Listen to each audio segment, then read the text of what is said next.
أشهد أن لا إله إلا الله وحده لا شريك له وأشهد أن محمدا عبده ورسوله أما بعد فأعوذ بالله من الشيطان الرجيم بسم الله الرحمن الرحيم الحمد لله رب العالمين الرحمن الرحيم مالك يوم الدين إياك نعبد وإياك نستعين اهدنا الصراط المستقيم صراط الذين أنعمت عليهم غير المغضوب عليهم ولا الضالين لن تنالوا البر حتى تنفقوا مما تحبون وما تنفقوا من شيء فإن الله به عليم. Vi nikako nećete postići dobrotu dok ne budete trošili od onog što volite, a šta god vi trošite, Allah to dobro zna. U ovom ajetu svemogući Allah je jasno rekao da se najviši standardi dobrote postižu tek tad kad radi Božijeg zadovoljstva potrošite ono što volite na Allahovom putu.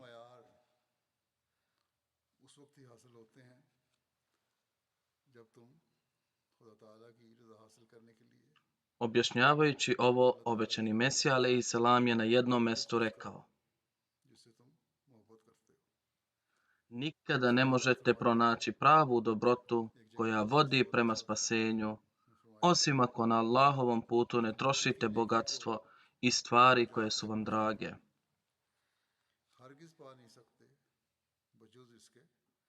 Dalje obećani Mesija alejhiselam kaže: čovjek ne treba biti zaljubljen u bogatstvo. Svemogući Allah kaže: lan tanalu al-birra hatta tunfiku mimma tuhibbun. Vi nikako nećete postići dobrotu dok ne budete trošili od onog što volite. Dalje je rekao da niko ne može tvrditi da čini dobro trošeći beskorisne i bezvrijedne stvari. Put dobrote je tijesan, zato imajte na umu da niko ne može ući u njega trošeći beskorisne stvari.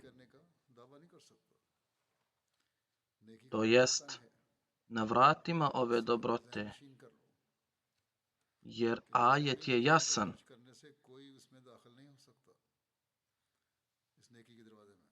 Da nikako nećete postići dobrotu dok ne budete trošili od onog što volite.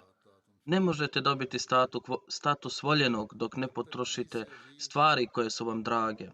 Ako ne želite da podnosite teškoće i ne želite da usvojite pravu dobrotu, onda kako možete biti uspješni? Dalje kaže, da li su ashabi bez truda lako dostigli ovaj nivo? Koliko troškova i muke treba podnijeti da bi stekao svjetovne titule? Onda tek se dobije titula koja čak ne može pridonijeti zadovoljstvo i spokoj srca. Titula se ne dobija, ali nije neophodno da ta titula će vam pružiti smiraj srca. Ali ipak čovjek se za nju ne trudi.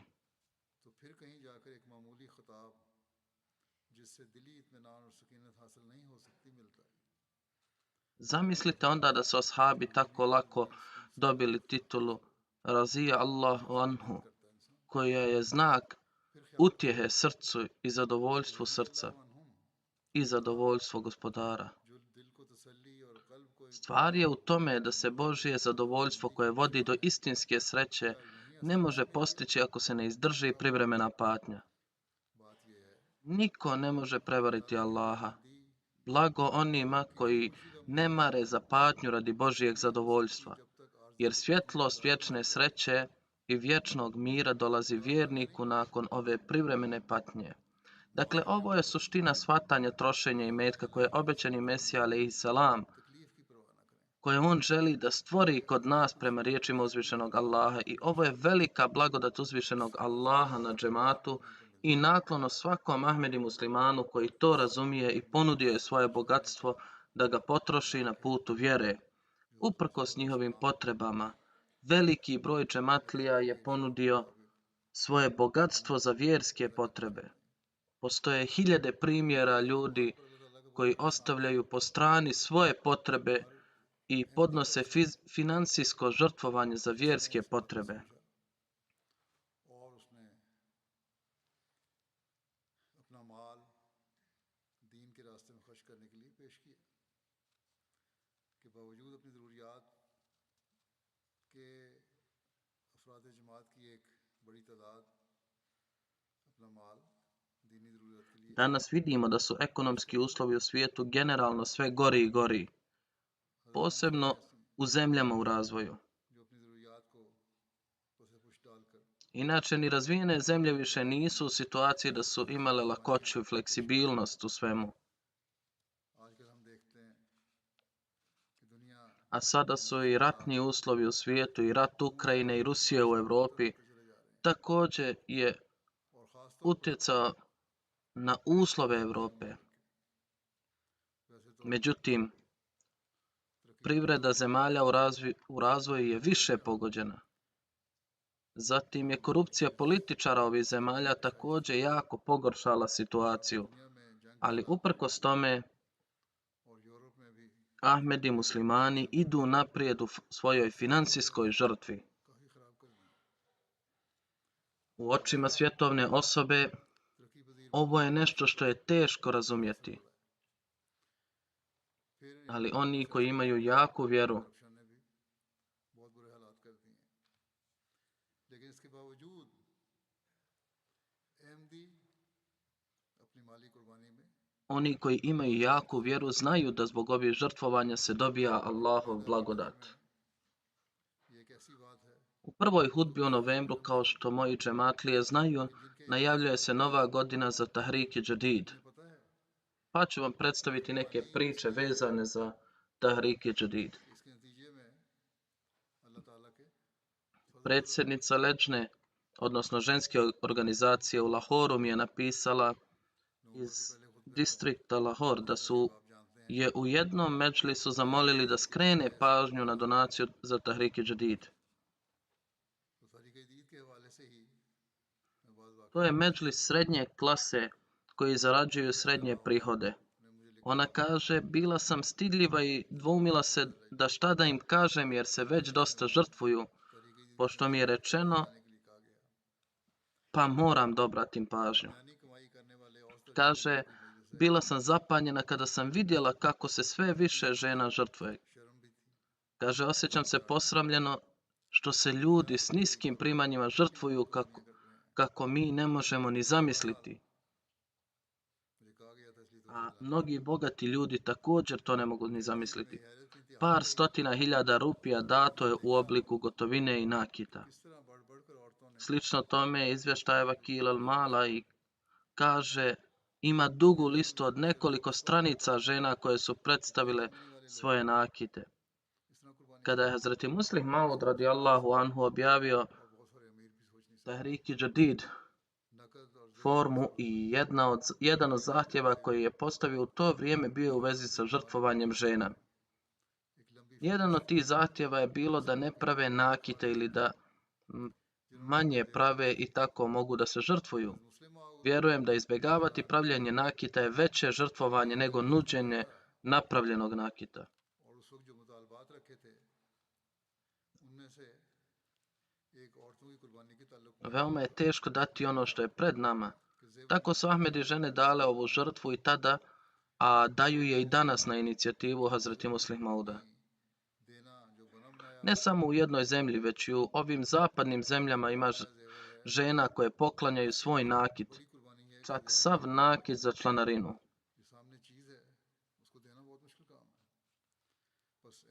Onda naprave novi i to isto daju kao donaciju. Jer kao što je rekao obećani Mesija alejhi selam, ako žele da dobiju večnu sreću, koja se ne može dobiti bez žrtvovanja. To se ne može uraditi bez žrtvovanja. Zatim ima siromašnih koji daju članarinu čak i po cijenu gladovanja. A ima mnogo takvi da im Allah odmah daje blagoslov i daje im više od ove donacije na način da se i oni sami čude.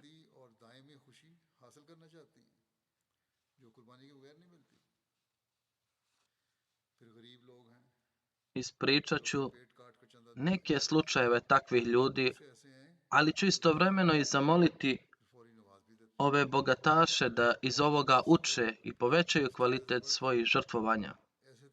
Hazreti Muslih Maud je to rekao u jednoj od svojih hudbi. Ima i siromašnih koji daju i do 45% svojih mjesečnih primanja. Ako im se uzme dnevna hrana kao osnova i po tome se izvode troškovi. Ali bogati daju samo 1,5%. Ali sada ima i oni od siromašnih koji daju 100%, a bogati možda daju 1%. Dakle, u tom smislu iznos od 100% sa strane siromašnih je mnogo manje od ukupnog iznosa bogatih, ali je kvalitet žrtvovanja veoma visok.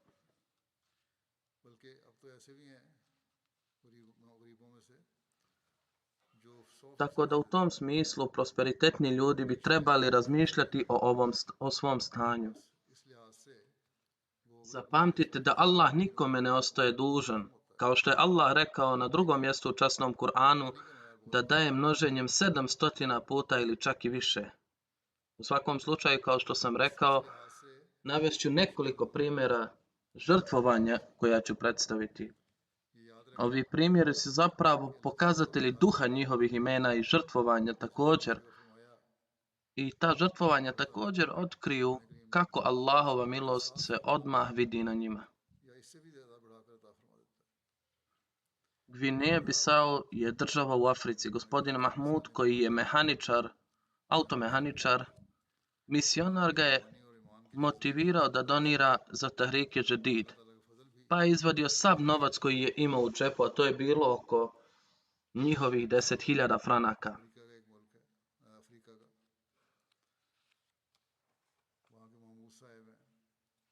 U isto vrijeme došla je i njegova snaha koja je sjedila u kući. Ona je tražila novac za namirnice. Mahmud sahib je namjeravao platiti sav taj novac za Tahrike Jadid, a sav novac je platio i rekao svojoj snahi da bude strpljiva. I onda se ona vratila. Mahmud Džirga sahib kaže da je bio u nevolji oko toga kako da plati troškove svojoj snahi kada je dobio poziv iz vladinog ureda u kojem su ga zamolili da dođe u kancelariju. Kada je stigao tamo, rekli su: vi ste prošle godine popravili naše motorcikle za koje vam nismo platili i dali su mu čak 190.000 franaka. Nakon što je primio ček, Mahmud sahib je odmah došao u svoju kuću, pozvao svoju snahu i ostatak porodice i rekao: pogledajte blagoslove trošenja na Allahovom putu. Novac koji nisam očekivao dao mi je gospodar.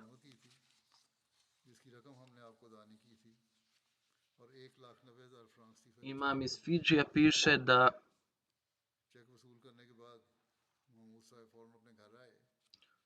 da gospodin Ashfaq iz Nandija kaže da je tokom putovanja čuo prethodnu moju hudbu o Tahriki Jadidu i da je slušao ono što sam ispričao. Kaže da su ovi događaji imali veliki utjecaj na njega i dok je vozio, pozvao je sekretara Tahrike Jadida da udvostruči njegovu donaciju u Tahrike Jadid.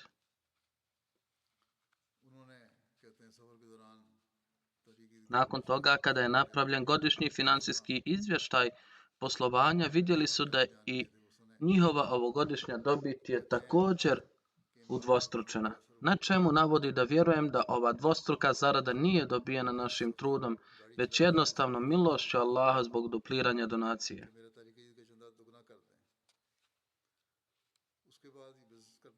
Misionar iz Moskve piše da je Ruslan Pakiko iz Kirgistana, koji već 14 godina boravi u Moskvi,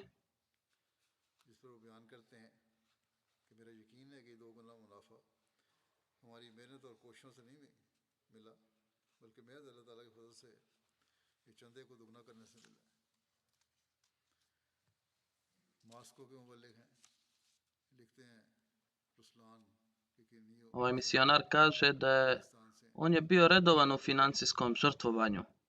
Prije otprilike godinu dana kada je čuo moju hudbu o financijskoj žrtvi, rekao je da je osjetio čar i kaže: veoma sam sretan što to čujem. A nakon toga je rekao: hoću da i ja budem uključen u to i budem među onim ljudima koji se žrtvuju. I nakon toga je počeo da šalje redovno 10% svojih dnevnih prihoda za članarinu.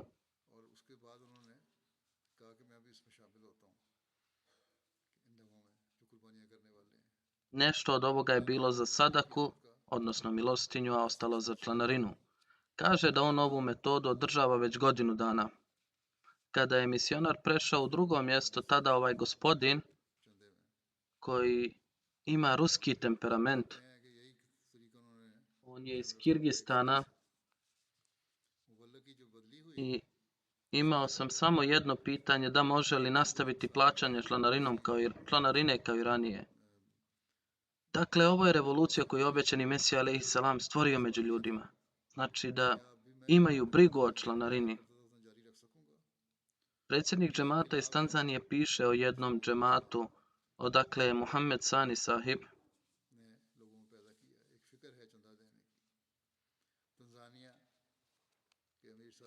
On je bio zaposlen u firmi u kojoj je radio i firma u kojoj je radio je pretrpjela financijski gubitak, pa je vlasnik rekao da će svim radnicima biti smanjena plata.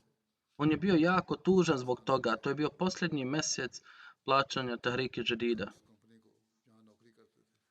Kada ga je Mualim kontaktirao,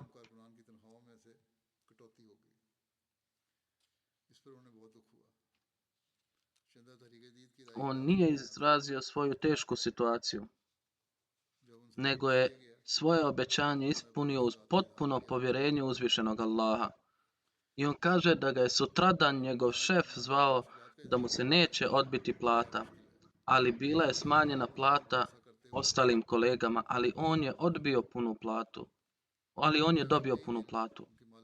On isto kaže da je razlog za ovo zapravo što sam izmirio Tahriki Jadid na vrijeme. Jedna starija gospođa koja je iz države Malavija, ona je iz distrikta Magući. I oni se tamo bave poljoprivredom. I ovo je jedini prihod za život. Prijavila se za Tahriki Jadid, ali nije mogla da to izmiri. Na kraju godine, kada su je podsjetili da ako neko još nije izmirio svoje obećanje, neka sad to plati. Kaže da jako se trudila i molila se da nađe posao kako bi ispunila obećanje. Uprkos naporima nije mogla da nađe posao. Jednog dana se vratila kući nakon što je klanjala ikindiju namaz u džamiji i dobila je vijest da je unuk poslao na dar 45.000 kvača, koja je njihova valuta. I ona je bila jako sretna. Odmah je otišla do Mualima i isplatila svoje obećanje i više puta zahvalila Allahu što joj je omogućio da ispuni svoje obećanje. Znači, siromašni ljudi također sa brigom plaćaju članarinu.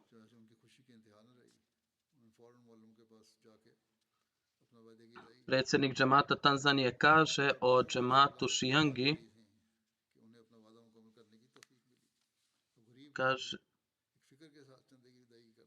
kaže da je gospođa Merijem imala poziv Mualima u vezi ostatka duga Tahriki Jadida. Ona kaže, tada sam imala samo 10.000 šilinga za osnovne namirnice, ali to sam uplatila za članarinu. Onda se desilo da mi je Allah vratio 100.000 šilinga istog dana. A ona kaže da ovo je zapravo blagoslov članarine. Gospodina Osman je Novi Ahmedi iz Gvineje Bisao. Bilo je mnogo ekonomskih poteškoća u njegovom životu. Šta god da je radio, nije imao uspjeha. Kaže da je bio jako zabrinut za to. Jednom prilikom spavanja u noći čuo je glas koji kaže: Osmane, trebaš da redovno plaćaš članarinu.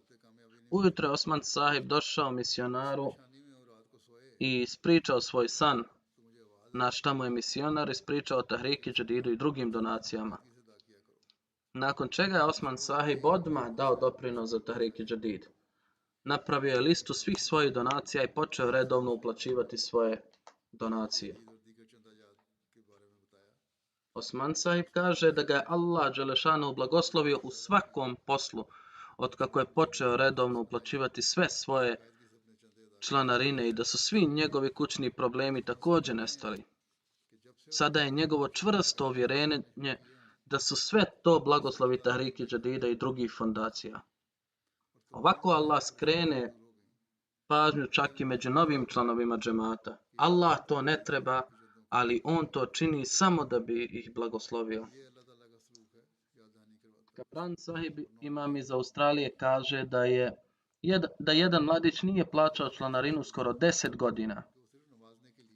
Popričao sam sa njim oko blagoslova financijskog žrtvovanja i nakon toga počeo je plaćati članarinu i izmirio je Tahriki Džadid i Vakfi Džadid. Priča da je prošlo nekoliko dana i da je dobio poziv ovog mladića koji je rekao da je Allahovom milošću unapređen na poslu, što nikako nije očekivao, i rekao da je to samo zbog žrtvovanja na Allahovom putu. I rekao je: ja sam bio lijen 10 godina, ali nikad više neću biti lijen u pitanju čande.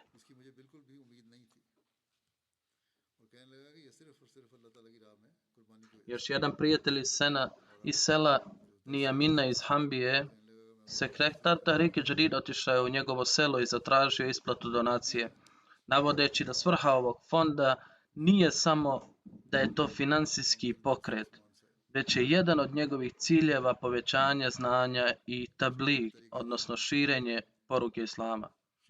Ako ćete se pridružiti Tahriki Džadidu, nemojte samo misliti da je financijska donacija obavljena i da je posao završen. Osim toga, trebalo bi da se poveća svoje vjersko znanje i onda dođu na polje propovijedanja. Proteklih dana, kada sam uzeo zakletvu od Hudam Ensara, to isto imajte ispred sebe na umu.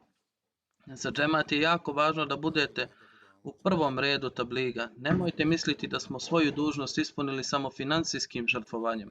Jedan od ciljeva Tahriki Džadida je bio tablig i to je bio glavni cilj zbog koje je pokrenut ovaj fond.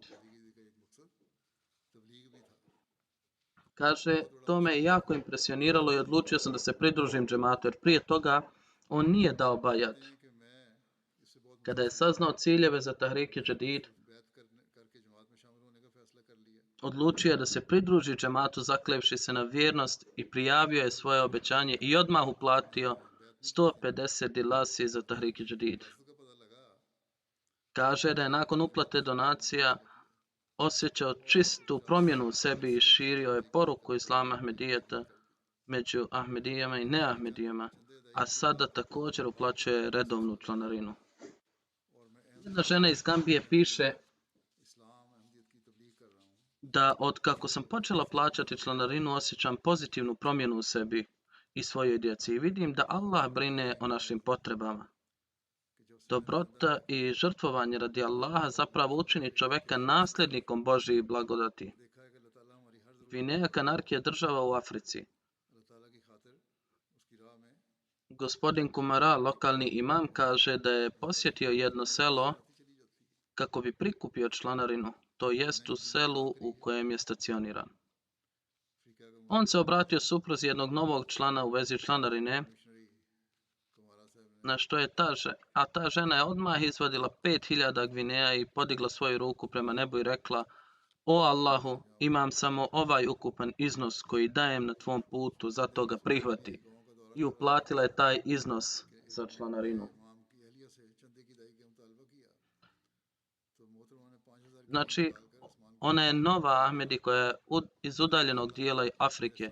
Lokalni imam kaže da mi je kada sam se vratio nakon obilaska sela, gospođa koja je uplatila članarinu od 5000 gvineja s velikom radošću počela govoriti da kako joj današnja trgovina sa Allahom je donijela mnogo dobitka. Ona kaže da mi je nakon što si otišao, uzvišeni Allah preko rođaka poslao 80.000 gvinejskih franaka, što je mnogo više od mog žrtvovanja. Gospodin Džallo, lokalni imam iz Gvineje Kanakri, kaže da je tokom obilježavanja Tahrike Džadida Mualim došao u jedno selo u Kontaji da prikupi članarinu. Jedan novi član, gospodin Šehu, koji je imao obećanje za 30.000 gvinejskih franaka, kaže da mu je skrenuta pažnja na uplatu i rekao je da imam samo 30.000 za troškove kuće za danas, ali ja to dajem na Allahovom putu, pa to uzmite. Sutradan je gospodin veoma uzbuđen zvao Mualima i rekao da je Allah prihvatio njegovo žrtvovanje. Kaže, nekoliko sati nakon plaćanja članarine, sin mu je poslao 300.000 gvineja za kućne troškove. Navodi da je Allah nakon ovog incidenta dosta ojačao moju vjeru. Donacija koju džemat dobije od nas se troši na Allahovom putu i ja ću nastaviti da se žrtvujem na isti način.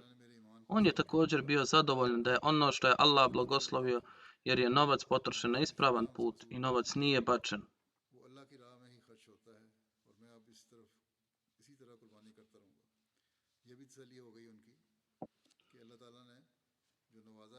Prijatelj iz Kazahstana, gospodin Bajgamarzoev, redovno učestvuje u članarini. Kaže, ja sam u junu mjesecu dobio otkaz na poslu i gazda mi je isplatio svu platu. Kaže, sad sam u penziji. Nekoliko mjeseci nakon otkaza s posla morao sam da kupujem skupe lijekove i druge artikle zbog nekih bolesti. Ali sam bio jako zabrinut zbog nedostatka financijske podrške. Sljedećeg dana prilikom šetnje ulicom pomislio sam da provjerim svoje kreditne kartice. Znao sam da će moja kreditna kartica biti bez ičega i da neću imati novca na njoj, ali sam ipak odlučio provjeriti. Kada sam provjerio, bio sam iznenađen jer je kartica sadržala 190.000 lokalne valute. Bio sam začuđen i zahvalio sam se puno Allahu. Bez navođenja razloga novac je na moj račun prebacila firma iz koje sam dobio otkaz. Navodi da je nazvao firmu i saznao razlog i ustanovilo se da je vlasnik firme ovaj novac poslao na poklon zbog njegovog poštenja i istinitosti. Kaže da je sve ovo rezultat redovnosti u fondacijama Tahrike Džadida i Vakfi Džadida. Prijatelj iz Malezije, gospodin Vikra, kaže, moje lično iskustvo je da sam između 2016. i 2017. obećao 1000 ringita za Tahrike Džadid. U to vrijeme nisam bio u mogućnosti da platim zbog svoje financijske situacije koja je u to vrijeme bila zaista teška i nije bilo posla. Bio sam zabrinut, ali sam se nadao da će obećanje biti u potpunosti isplaćeno, ali nisam mogao ni da prikupim novac. Ja sam samo molio Allaha da ako je moja namjera istinita i da je džemat zaista istinit, onda će Allah sigurno olakšati stvari.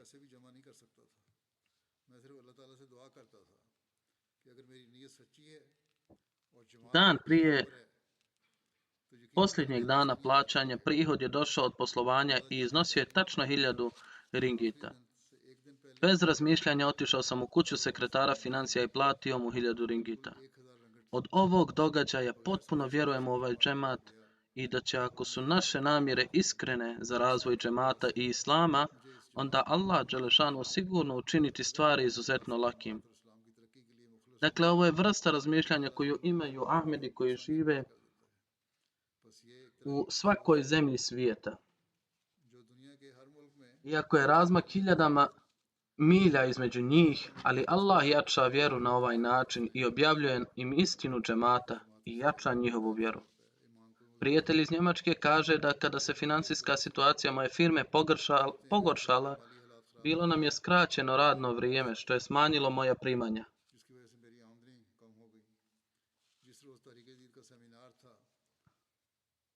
Na dan kada je održan seminar za Tahrik Jadid, slušajući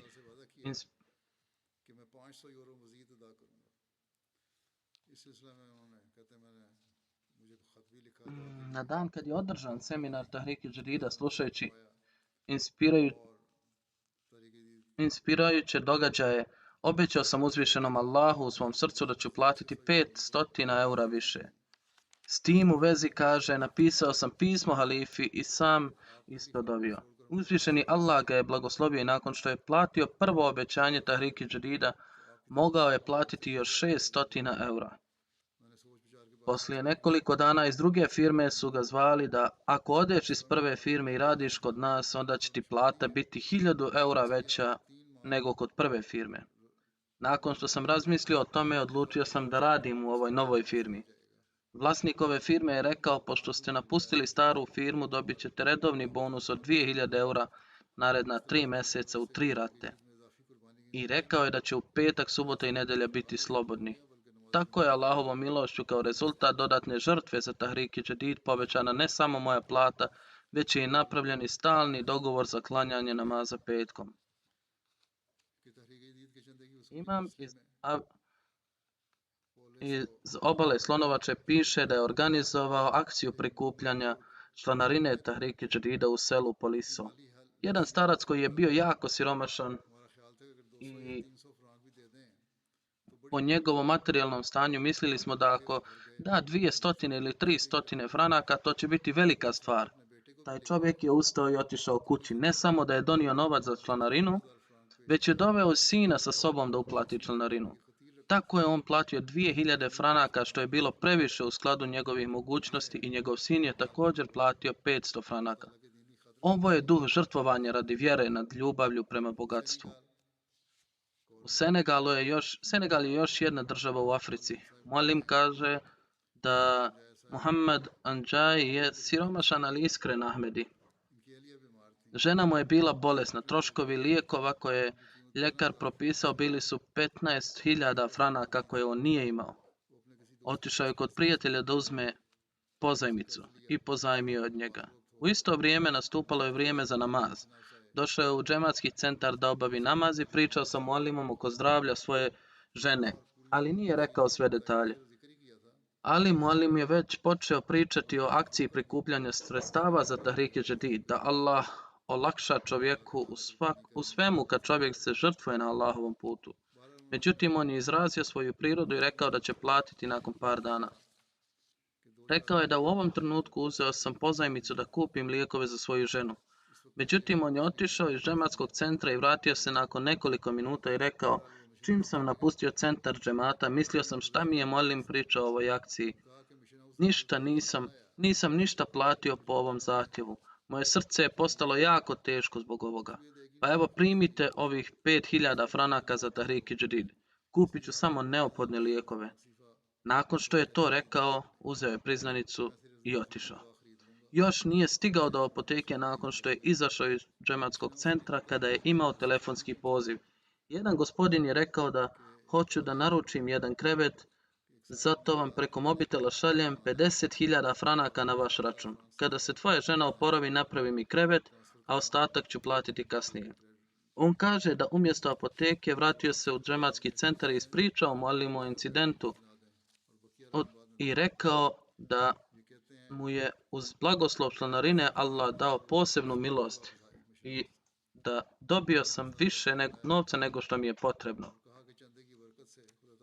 Muallim iz Senegala kaže da je jedan iskreni džematlija Vagan sahib obećao 10.000 franaka za doprinos Tahrik Jadida.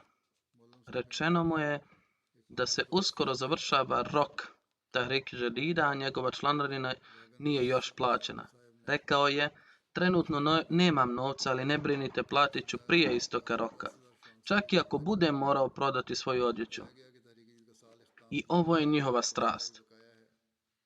Muallim kaže da je nakon nekoliko dana došao u moju kuću i tražio da izmiri svoj dug za Tahrik Jadid i rekao da je bio jako zabrinut, ali mu je danas njegova kćerka poslala novac što nije očekivao, zato je prvo došao da uplati članarinu. U džematu tako ima iskrenih ljudi koji tako razmišljaju.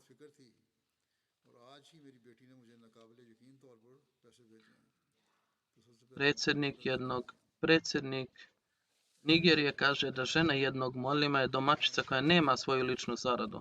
Muallim sahib je bio platio za nju Tahrik Jadid. Kada je njegova žena saznala za to, rekla je da će ove godine platiti svoj doprinos i prijavila svoje obećanje od 8.000 sejfa. Njen muž muallim je rekao: kako ćeš platiti? Rekla je: sigurna sam da će uzvišeni Allah prihvatiti moju žrtvu. I stvarno tako se desilo.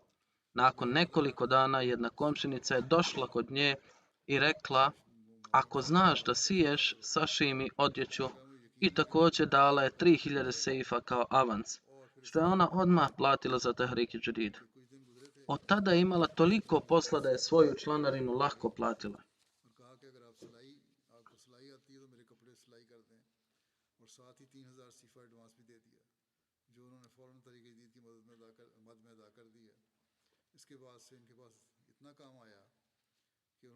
Žene su pisale Muslim Maudu kada je krenuo Tahrik Jadid da je on danas rekao da damo 5 rupija ili 10 rupija, ali ne možemo dati ovaj iznos odjednom. Možemo li platiti po rupiju ili 2, pa dozvoli nam da damo mjesečno. Duh koji je tada pokazivan postoji i danas, čak i među ljudima koji sjede hiljadama kilometara daleko. Čuju direktan glas halife vremena, ne razumiju jezik, ali su porasli u iskrenosti. Muallim iz Senegala piše: gospodin Seidi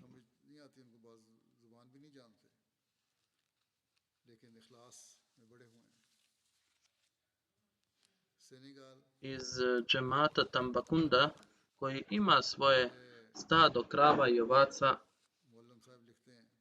pozvao ga je i pitao ga šta je Tahrik Jadid.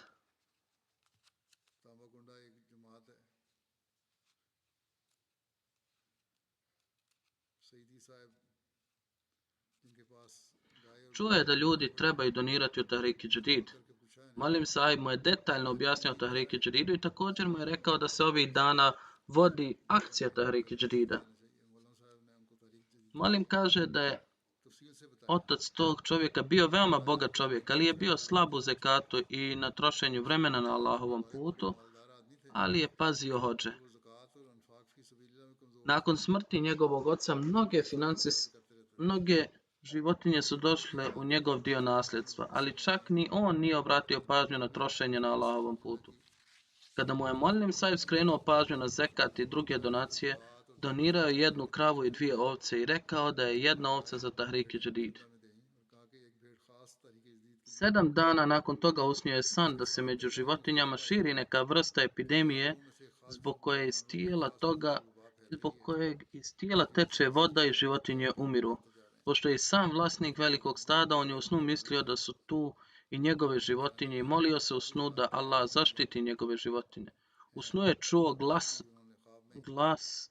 glasan glas na kojem je u prvom redu pisalo da će tvoje životinje biti sigurne zbog Tahrik Jadida. U međuvremenu je vidio papir na kojem u prvom redu je pisalo Bismillahirrahmanirrahim i njegovo ime. On se probudio, zvao je muallima i ispričao mu svoj san. Muallim mu je rekao: pročitajte gornji red priznanice koja vam je data. Piše Bismillahirrahmanirrahim i vaše ime je također napisano ispod. Osim toga, nije mogao ništa pročitati, a onda je u nastavku bilo pisano oko članarine Tahrik Jadida. U svakom slučaju kaže da kada sam vidio taj račun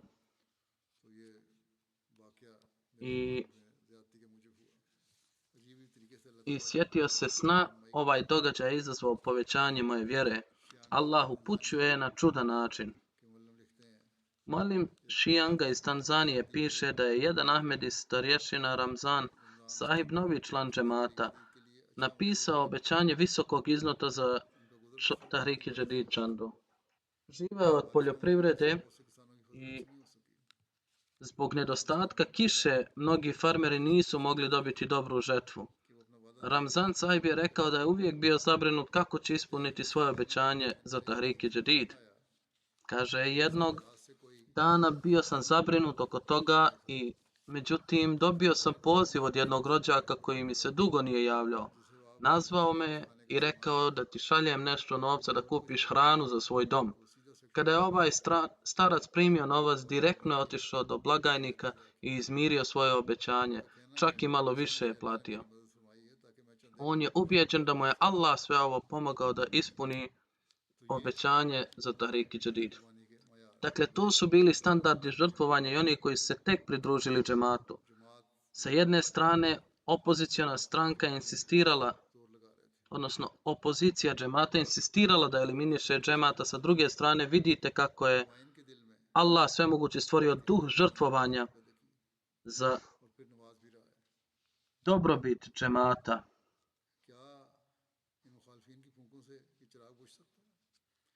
U srcu novih džematlija i kako ih Allah nagrađuje.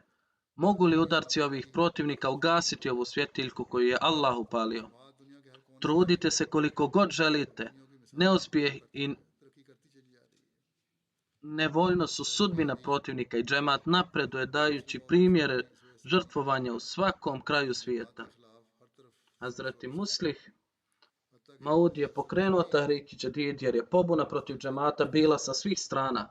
Čak su i vladini zvaničnici podržavali protivnike. Svrha Tahrik Jadida je bila da se džemat širi kroz tabligh i preko Ahmedija.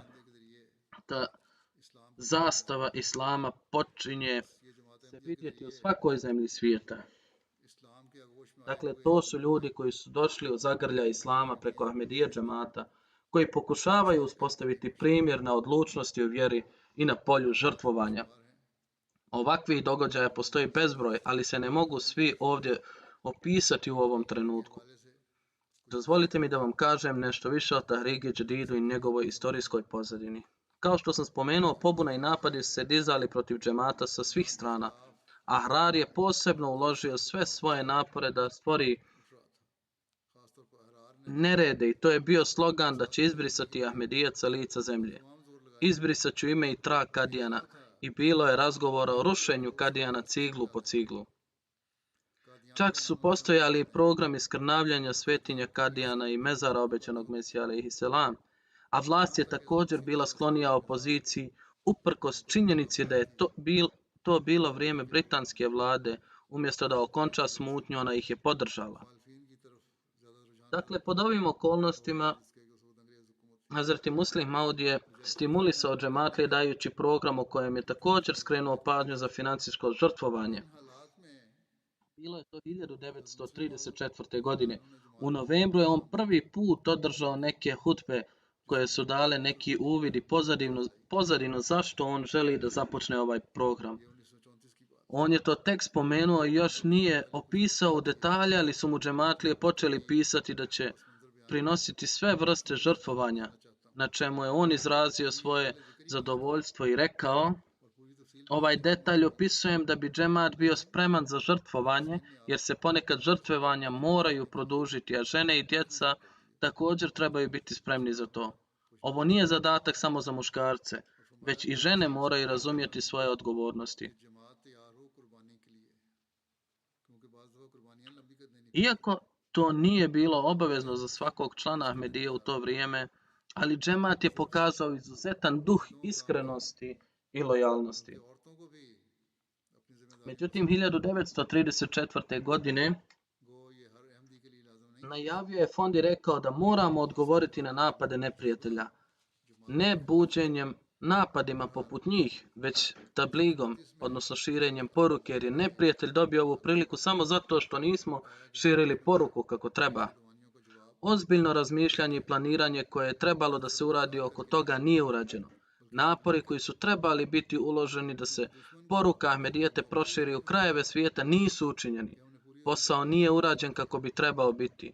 Tada je on džematu dao program u kojem se fokusirao na poboljšanje kvaliteta samousavršavanja i financijskog žrtvovanja od 27.000 rupija, što bi trebalo prikupljati u roku od 3 godine.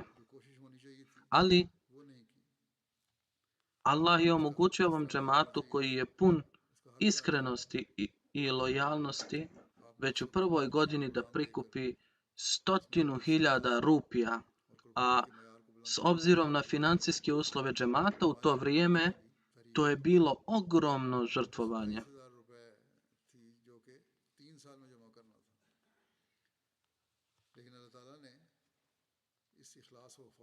Tada su žrtvovali čak i zadnji dinar iz svog džepa. Tada ljudi su gladovali, ali uspostavili su visok nivo žrtvovanja što je Allah prihvatio. I zbog toga je otvarao izvanredni način širenja poruke širom svijeta i ta žrtvovanja nisu bila ograničena samo na njih, već i danas vidimo takve primjere kao i u ovim događajima koje sam opisao. Međutim, kako su ovi ljudi dali financijska žrtvovanja, također su posvetili svoje živote za vjeru. Išli su da prenose poruke u daleke zemlje i neki su morali da podnesu teškoće zatvora. Hazreti Muslim Maud je prvobitno produžio ovu šemu na 10 godina, odnosno od 3 do 10 godina. Onda je nakon završenih 10 godina, uvidjevši njegove srećne rezultate i po želji više žrtvovanja, produžio dalje. A onda je ovo postao stalna šema. Danas sve što mi svjedočimo slike Allahove podrške i blagodati, to je samo rezultat žrtvovanja ovih ranijih ljudi koje Allah dželešanuhu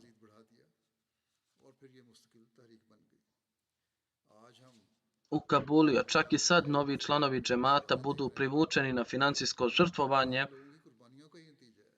i u ovom pokretu kroz nove, kao što sam opisao u događajima. Generacija ovih ranijih žrtvovanja treba da pamte žrtvovanje svojih predaka.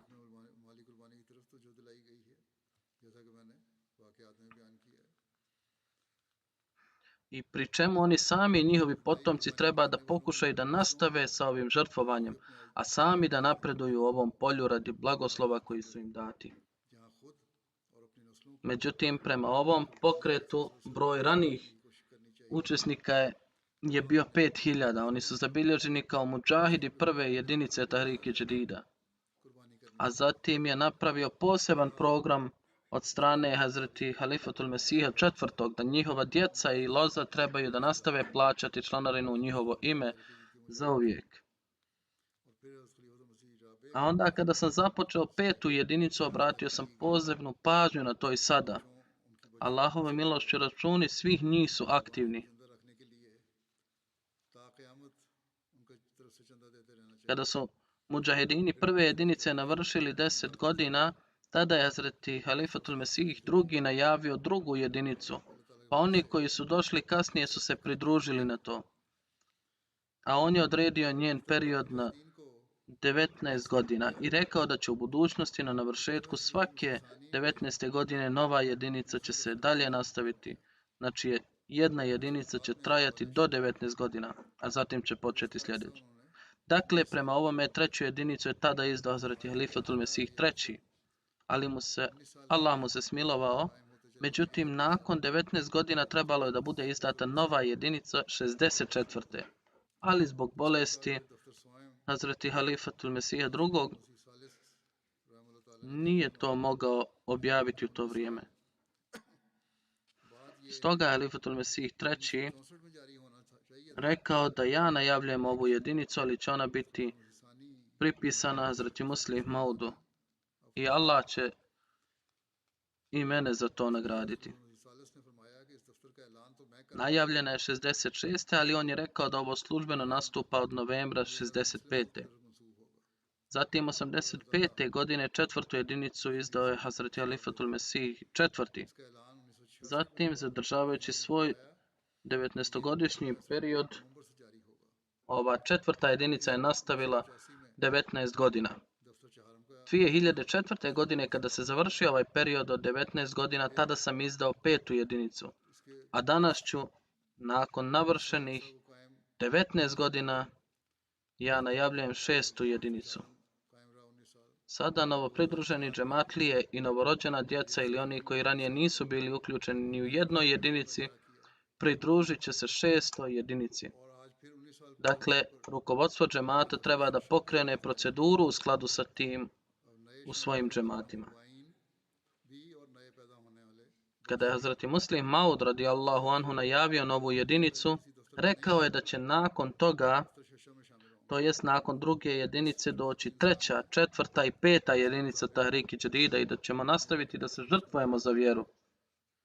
हज़रत मुस्लिम मौद रज़ियल्लाहु अन्हु ने जब नए दफ्तर का ऐलान फरमाया था तो उस वक्त इरशाद फरमाया था कि इसके बाद यानी दफ्तर दोम के बाद Onog dana kada budemo odustali od borbe za vjeru i dana kada se među nama budu rodili ljudi koji će reći चले जाएंगे prošlo 1., 2., 3., 4., 5., 6. i 7. razdoblje, koliko ćemo još nastaviti sa ovakvim žrtvovanjem. कि दौरे अव्वल भी गुजर Dakle, दौरे सोम भी गुजर गया ovo više, दौरे चहारम भी dokle ovo više? Hazreti Muslim Maud kaže da će ti ljudi priznati da je sada njihova duhovnost postala hladna i da je njihova vjera oslabila. Nadamo se da doba Tahriki Džadida će biti neograničeno i kao što se ne računaju zvijezde na nebu, tako se neće moći računati ni doba Tahriki Džadida. हो चुकी है और हमारे ईमान कमजोर हो गए हैं। Baš kao što je Allah Đelešanuhu rekao Hazreti Ibrahimu, tvoje potomstvo se neće moći brojati kao što je njihovo potomstvo odradilo mnogo vjerskog posla. Isti je slučaj sa Tahriki Džadidom, budući da Tahriki Džadid nije skup ljudi, već skup sredstava žrtvovanja za vjeru. काम किया यही हाल तहरीक जदीद का है। तहरीक जदीद का दौर चूंकि आदमियों का नहीं बल्कि दीन के लिए कुर्बानी के सामानों का मजमुआ है, इसलिए इसके दौर भी अगर ना गिने जाएं तो ये एक अजीम शान बुनियाद Budući da Tahrik Džadid nije skup ljudi, već skup sredstava žrtvovanja za vjeru, zato ako njegovo doba bude neograničeno, to će biti veliki temelj za snagu Islama i Ahmedije džemata. Dakle, sa ovim duhom svaki Ahmedi musliman treba analizirati nivo svog žrtvovanja. Kao što sam rekao, ispričao sam neke od incidenata o tome kako Allah blagoslovi ove ljude. Ovo je praktično Allahovo svjedočenje da je ovo ovo Božji pokret. Na isti način Hazreti Muslim Maud je na jednom mjestu rekao u kontekstu Tahriki Džadida, povezujući ga sa sistemom vasijata, odnosno oporuke, da je sistem Tahriki Džadid koji je pokret, sistem oporuke. Ja ovo objašnjavam svojim riječima. Ovo je kao uvod, odnosno zbog Tahriki Džadida sistem vasijata će biti ojačan. To će biti osnova za navikavanje na financijsko žrtvovanje. To je vodič koji ide pred karavanom. Ljudi će biti obavješteni da veliki sistem tek dolazi za njim. Taj sistem se zove oporuka. Dakle, kao što sam rekao 2005. godine, dok sam se zalagao za uključivanje u sistem oporuke, da sistem halifata je usko povezan sa sistemom oporuke. U sistem oporuke će se uzdignuti nivo financijskog žrtvovanja i radi navikavanja financijskog žrtvovanja postoji Tahriki Džadid, pa trebamo obratiti pažnju prema njemu. A zato obratite pažnju prema ovome. Neka Allah Đelešanuhu pomogne dobrostojećem dijelu džemata da također obrati pažnju na ovo.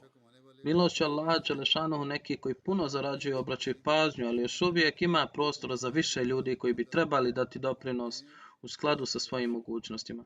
Siromasni su, kao što sam rekao, daleko napredovali u polju žrtvovanja, ali bogati treba da obrate pažnju na to. Sada iznosim i prošlogodišnje podatke. Dozvolite mi da vam sada ispričam o plodovima Tahriki Džadida koje smo vidjeli. U početku smo bili ograničeni samo na Kadijani i u nekim dijelovima Indije, ali sada je ukupan broj zemalja od 220. Ukupan broj džamija u 220 zemalja svijeta više od 9300. Broj džematskih centara je preko 3400. I sada se grade mnoge džamije, grade se desetine džamija, grade se i džematske kuće. Broj imama i mualima u svijetu je oko 5000. Još uvijek raste. Allahovom milošću časni Kur'an je također preveden na 77 jezika. Štampa se literatura kao što se i prevodi literatura na različite jezike i kroz ovaj projekat se radi na bezbroj radova koji su pokrenuti preko ovoga. Iako su i ostale donacije uključene u ovo, ali Tahrik Jadid ima veliku ulogu. Allahovom milošću sada najavljujem novu godinu. 89. godina Tahrik Jadida je završena 31. oktobra i sada ulazimo u 90. godinu. Ove godine milošću uzvišenog Allaha, džemat je mogao prinijeti žrtvu od 17,20 miliona funti. Alhamdulillah, i ovo je 749.000 funti više nego prošle godine uprkos ekonomskim uslovima u svijetu.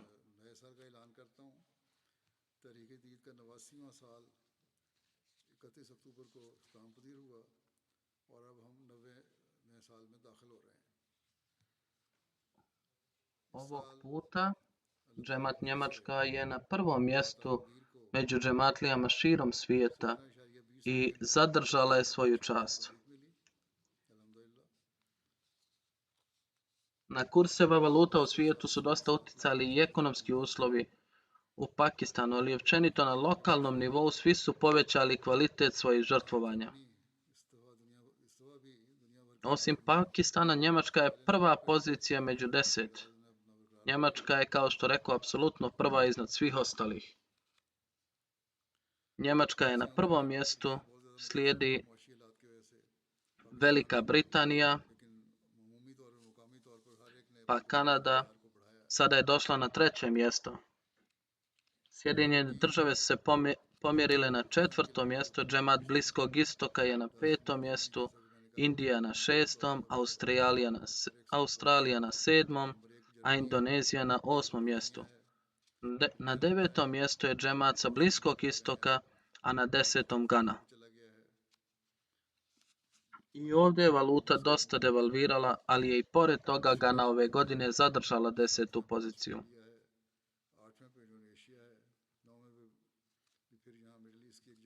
Značajne zemlje koje su manje uključuju Irsku, Mauricijus, Holandiju, Maleziju, Singapur, Novi Zeland, Kazahstan, Gruziju i tako dalje. Arapske zemlje imaju istaknutu poziciju. Gana, Mauricijus, Nigerija, Burkina Faso, Tanzanija, Gambija, Uganda, Liberija, Sierra Leone i Benin. Ukupan broj učesnika je premašio 1637.000, a najaktivnije zemlje su Gvineja, Konakry, Jamajka, Kirgistan, Zambija, Nepal, Gana, Kenija, Tanzanija, Kongo, Kinshasa, Kongo, Brazzaville, Nigerija, Senegal, Obala Slonovače i džemat iz Bliskog istoka. Rodermark je među 10 najboljih džemata u Njemačku. Rodgau, Kiel, Osnabrück, Pinneberg, Neuss, Nidda, Köln, Mehdiabad i Pforzheim. Prema regionu Hamburg je broj 1, pa Frankfurt, pa Groß-Gerau, Wiesbaden, Deisenbach, Riedstadt, Wieselsheim, Morfelden, Waldorf, Darmstadt i Mannheim. Prvih 5 regija Velike Britanije su Baitul Futuh je broj 1, a zatim Islamabad, Midlands, Mesjid Fazl i Baitul Ahsan. Veliki džemati iz Velike Britanije, Farnham, Worcester Park, South Trim, Islamabad, Walsall, Aish, Gillingham, Aldershot, South Evil, Bradford North, od malih džemata Spin Dolina, Swansea, Northampton, North Wales i Newport. Vaughan na broju 1 u Emiratima Kanade, zatim Calgary, zatim Peace Village, Vancouver, Mississauga, Toronto. Od malih džemata iz Kanade Hamilton, Ottawa East, Bradford East, Hamilton West, Montreal West, Winnipeg, Regina, Leicester i Abbotsford. Američki džemati su Maryland broj 1, Northern Virginia, Los Angeles, Seattle, Chicago, Silicon Valley, Detroit, Houston, Oshkosh, North Jersey, Južna Virginia, Central Jersey i Dallas. U Pakistanu Lahore zauzima prvo mjesto u generalnom smislu, zatim je drugi Rabwa i treći Karachi. Među distriktima Faisalabad je broj 1, zatim Gujranwala, zatim Gujarat, Umarkot, Hyderabad, Mirpur, Khas, Lodran, Bahawalpur, Kotli Azad, Kashmir i Jhelum. Emirate Township Lahore među urbanim džematima Pakistana u smislu sakupljana. Emirat Allama Iqbal Town Lahore, Emirat Darul Zakr Lahore, Emirat Azizabad Karachi, Emirat Mughalpura Lahore, Multan, Emirat Baitul Fazl Faisalabad, Gujranwala, Quetta, Peshawar. Među manjim džematima su Kokhar, Garbi, Chanda, Koch Sharifabad, Bashirabad, Sindh, Kharian, Hayatabad, Pindi Bankwa, Darul Fazl, Kunri, Nawazabad i Farm Khairpur. Među prvih 10 federacija Indije Kerala je broj 1, a slijedi Tamil Nadu, Karnataka, Telangana, Jammu i Kashmir, Orissa, Punjab, Bengal, Delhi, Maharashtra. Prvih 10 džemata Coimbatore, Tamil Nadu, pa Kadian, pa Hyderabad, Calicut, Mancheri, Melapalam, Bangalore, Kolkata, Karolaj, Kerang. Prvih 10 australijskih džemata Melbourne, Langwarrin, Melbourne, Berwick, Marsden Park, Penrith, Perth, Adelaide West, Castle Hill, Brisbane, Logan, Istok i Parramatta, Melbourne, Cleat. Ovo je njihovih 10 džemata. Neka Allah blagoslovi imetak i živote svih ovih i neka ovi ljudi napreduju u žrtvovanju. Imajte u vašim dovama Palestince, nikada ih ne zaboravite. Žene i djeca melju se u mlinu ugnjetavanja, da im Allah podari brzo oslobađanje.